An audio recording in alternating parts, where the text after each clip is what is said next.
It's otherworldly, really, if you were to look at this from 30,000 feet, that we went in there to defeat the Taliban, and we just handed control over to the Taliban as they walk around with our guns around our equipment in an airport that we used to control and largely built. It's just otherworldly. Well, it's heartbreaking. It didn't have to be that way. We're going to be doing postmortems for quite a while. A lot of mistakes were made, including very recently, frankly, in terms of setting deadlines, negotiating behind the government's back, releasing 5,000 prisoners, Taliban prisoners, gratuitously. In other words, sending all the signals to the Afghan government that they didn't have our back. And then their government left. And of course, there was a just total loss of confidence in the country, which led to the collapse. I think this idea that they wouldn't fight for their country, I think, is kind of outrageous. 60 or 70,000 Afghan soldiers lost their lives fighting and defending their country.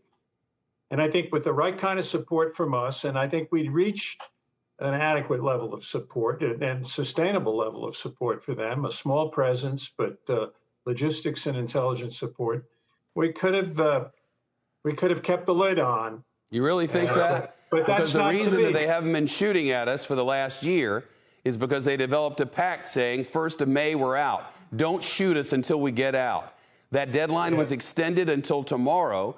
And as of tomorrow, the Biden administration said they would have to bring in tens of thousands of more troops and ramp the war up again. Yeah, Ambassador Negroponte, with great respect and years of it, we've known each other for decades. Isn't it true that the first really big mistake happened 20 years ago when we thought that we could go in there and tell Afghanistan that it needed to run a central government as a model from something 6,000 miles away? Wasn't that the first mistake? And the lies that followed it trailed us to here. Well, as I said earlier, I think there's going to be plenty of time to sort of reflect on all of this. When we went in... Well, I mean, Ambassador, you were very specific about the recent mistakes. Let's be specific about the original mistake. Wasn't that well, it? let me speak. I was ambassador to the United Nations when we first went in, and it was that Sunday night that I had to call an emergency meeting of the Security Council of the United Nations to tell them that we were going into Afghanistan in the exercise of our self-defense under Article 51 of the UN Charter.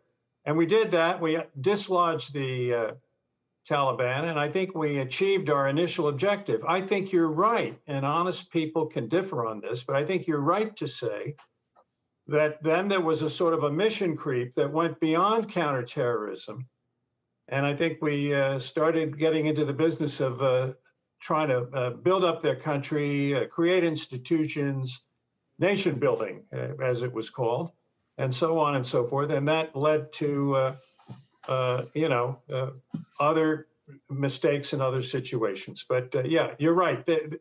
You can probably point to various times during these past 20 years when maybe we could have done things differently.